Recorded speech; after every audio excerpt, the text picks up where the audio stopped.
Vamos a hacer algunas observaciones que se pueden deducir inmediatamente a partir del teorema de Lagrange, que es el que demostramos anteriormente, el teorema del valor medio, ¿sí? En primer lugar vamos a verificar, ¿sí?, que se cumple la siguiente desigualdad, ¿sí? Vamos a demostrar la siguiente desigualdad. Coseno de x menos coseno de y es menor que el módulo de coseno de x menos coseno de y es menor o igual que el módulo de x menos y. Vamos a tratar de verificar esta propiedad para valores de x e y cualesquiera, ¿sí? Entonces lo que vamos a hacer, ¿sí?, que yo sospecho, ¿sí?, que como está escrito esto, esto es lo que nosotros tenemos que demostrar, pero nosotros si acomodamos un poquito esta desigualdad es algo así que como coseno de x menos coseno de y sobre x menos y. Entonces podríamos pensar que tiene que ver algo el teorema de Lagrange acá, ¿sí? Entonces vamos a considerar, para hacer esa demostración, vamos a considerar f de R a R definida como coseno de x. ¿Por qué voy a considerar esta función? Porque esta función es continua y derivable en todos lados, ¿sí?, en todo R, ¿sí? Y entonces lo que voy a hacer es aplicarle el teorema de Lagrange a x e y arbitrarios, ¿sí? Entonces voy a elegir x e y arbitrarios, arbitrarios en R, ¿sí? Con el único cuidado que voy a tomar x menor que y por una cuestión justamente, no sé de qué, ¿sí? Pero bueno, vamos a elegirlos de esa manera, total, es exactamente lo mismo el orden en que los elija. Bueno, y a esto, con estos dos números, ¿sí?, voy a considerar el intervalo, ¿sí?, x y, ¿está bien?, en el que voy a definir esta función, ¿sí? Y en él, ¿sí?, se verifican esto era una parte, digamos, como para lo que teníamos que demostrar, las hipótesis, ¿sí?, del teorema de Lagrange, o del teorema del valor medio, ¿sí?, que lo voy a abreviar así para no escribir tanto, ¿sí? Con lo cual, ¿sí?, se verifican las hipótesis del teorema del valor medio porque la función coseno de x es continua y derivable, ¿no? Existe, entonces, un punto C perteneciente a xy, tal que f' de C es igual a f de y menos f de x sobre y menos x, ¿sí? Bueno, ahora vamos a pensar qué quiere decir todo esto. En primer lugar, f' de x es menos seno de x, con lo cual f' de c es menos seno de c. ¿Está bien? Eso por un lado. Ahora, por otro lado, f de y es coseno de y y f de x es coseno de x. Así que todo esto lo voy a cambiar, de acuerdo con lo que acabamos de decir. Esto va a ser menos el seno de c igual a coseno de y menos coseno de x sobre y menos x, ¿sí? Y ahora a esto le voy a poner módulo. Y si le pongo módulo, nosotros sabemos que el módulo de menos seno es lo mismo que el módulo del seno. Por lo tanto, acá me va a quedar el módulo del seno de c es igual al módulo del coseno de y menos coseno de x sobre el módulo de y menos x. Acá usé varias cosas. Por ejemplo, que el módulo de todo esto, ¿no es cierto?, es el cociente de los módulos, cosa que lo podemos utilizar. Por otro lado, y menos x obviamente es distinto de 0 porque x es menor que y, no es igual que y. Y por otra parte, coseno de y menos coseno de x, si bien no es lo mismo que coseno de x menos coseno de y, es el opuesto. Con lo cual, el módulo de coseno de y menos coseno de x es lo mismo que el módulo de coseno de x menos coseno de y. De la misma manera pasa acá. Entonces, lo que acabamos de deducir es que el módulo del coseno de x menos el coseno de y sobre el módulo de x menos y es igual al módulo del seno de c. Ahora, nosotros sabemos que la función seno, recuerden que tiene por imagen, la función seno es así, ¿no? O sea, nunca se pasa ni de 1 ni de menos 1. O sea, que tiene por imagen al conjunto 1 menos 1. O sea que este valor, el valor que tenemos acá, sí o sí es menor o igual que 1. Es decir, que deducimos que el coseno de x menos el coseno de y en módulo sobre x menos y en módulo es menor o igual que 1 y finalmente llegamos a la tesis despejando. O sea que el módulo de coseno de x menos coseno de y es menor o igual que x menos y, que es justamente lo que queríamos comprobar acá. ¿Sí? Esta es una aplicación, por ejemplo, del teorema de Lagrange. Vamos a mirar otra aplicación similar en el próximo pizarrón. Vamos a mirar dos ejercicios que se pueden resolver aplicando el teorema de Lagrange, ¿sí? Vamos a mirar este primero que dice dos maratonistas parten en un mismo momento y llegan al final en el mismo momento. ¿Es posible afirmar que ambos iban siempre a la misma velocidad? Y por otro lado, ¿es posible afirmar que en algún momento del trayecto ambos fueron a la misma velocidad? ¿Sí? Aunque no sea en forma instantánea, ¿no? O sea, en el mismo momento, ¿sí? Puede ser que en dos momentos distintos. Bueno, vamos a mirar entonces este problema, ¿sí? Es claro que en la respuesta a la pregunta A, ¿sí? Es claramente falsa, ya que es imposible de que un maratonista arranque y termine siempre yendo a la misma velocidad. Es algo prácticamente imposible de que pase, ¿sí? De hecho, de entrada siempre está quieto y después empieza a ir acelerando y además los ritmos de carrera obviamente no van a ser siempre constantes, ¿sí? Ahora, vamos a tratar de responder, ¿sí? La segunda pregunta, ya que la primera es claramente falsa, ¿sí? O sea, no es posible afirmar eso, de la siguiente forma. Lo que nosotros sabemos es que los dos maratonistas, ¿sí? Digamos, corrieron la maratón y llegaron en el mismo momento. Entonces, vamos a llamar x1 a la posición del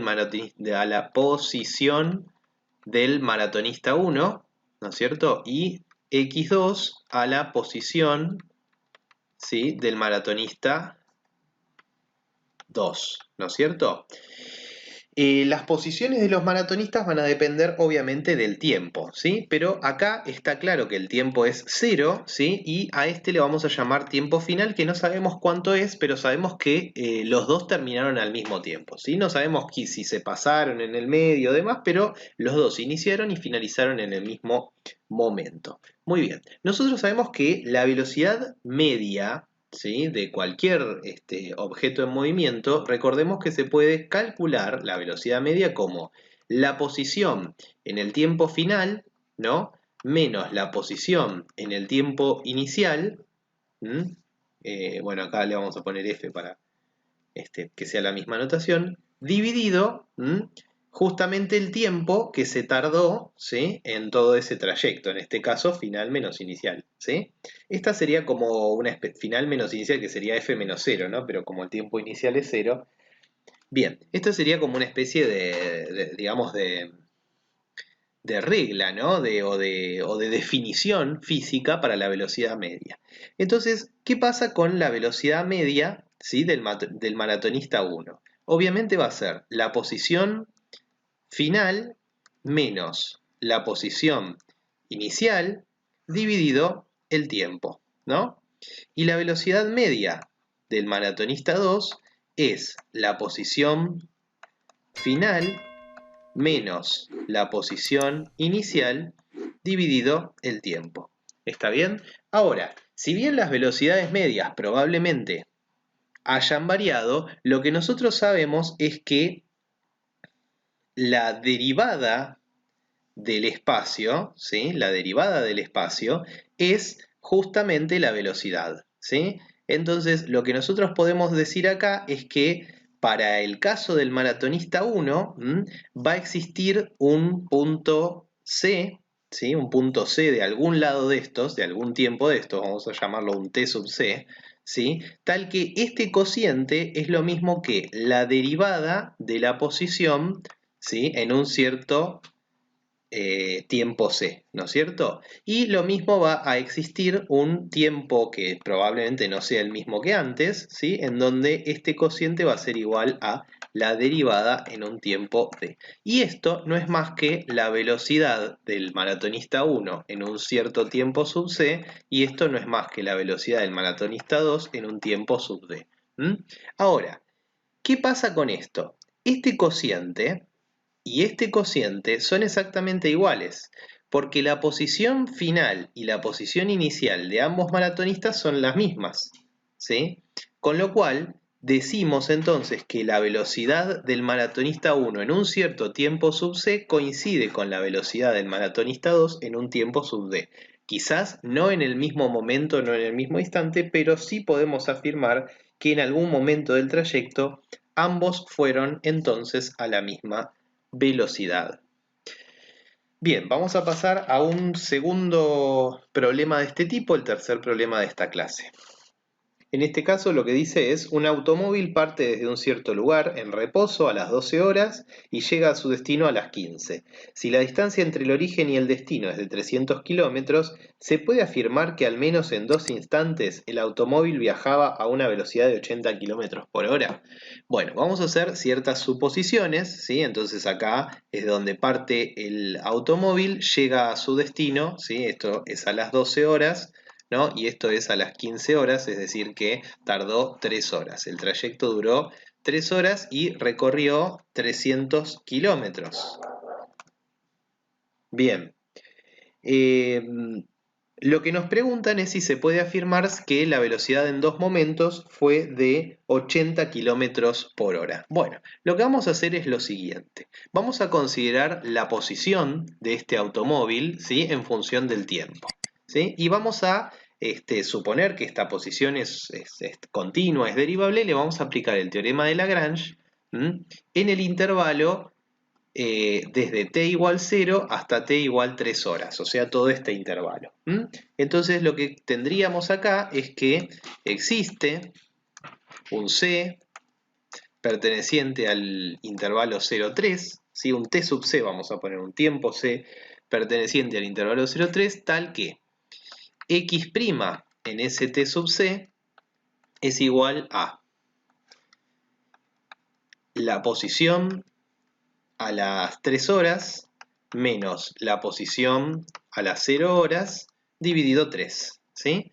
La posición a las 3 horas es de 300 kilómetros y la posición a las 0 horas es de 0, ¿no es cierto? No se movió, ¿sí? Es decir que esto me da 300 kilómetros, ¿sí? Dividido 3 horas, ¿sí? Y esto me estaría diciendo que la derivada de la posición en t sub c, ¿sí? En un punto t sub c, es de 100 kilómetros por hora. Lo que nosotros sabemos es que esto no es más que la velocidad, es decir, que el auto alcanzó en un determinado momento que no sabemos cuál es, ¿sí? Alcanzó una velocidad de 100 kilómetros por hora. Entonces, ¿podemos afirmar lo que dice ahí? Lo que nosotros sabemos es que el auto en algún momento tuvo que ir a 100 kilómetros por hora. Pero si el auto fue a 100 kilómetros por hora y partió, obviamente, estando quieto, y cuando llegó se quedó quieto, quiere decir que acá la velocidad fue de 0, ¿no? Y acá la velocidad fue de 0. Y sabemos que en algún momento, por ejemplo acá, la velocidad fue de 100. Por lo tanto, tuvo que haber pasado desde este trayecto hasta este trayecto, tuvo que en algún momento la velocidad ser de 80, porque para pasar desde 0 hasta 100 tiene que pasar obligatoriamente por 80 km por hora. Y de la misma manera acá, ¿sí? De la misma manera en este trayecto, para llegar de 100 a 0 tiene que haber pasado por 80 km por hora. Por lo tanto, la respuesta es que sí se puede afirmar eso, ¿sí? Ya que en algún momento la velocidad fue de 100, ¿sí? Tuvo que haber pasado por lo menos en dos momentos a una velocidad de 80 km por hora. Muy bien, de esta manera entonces cerramos esta clase con estos ejemplos.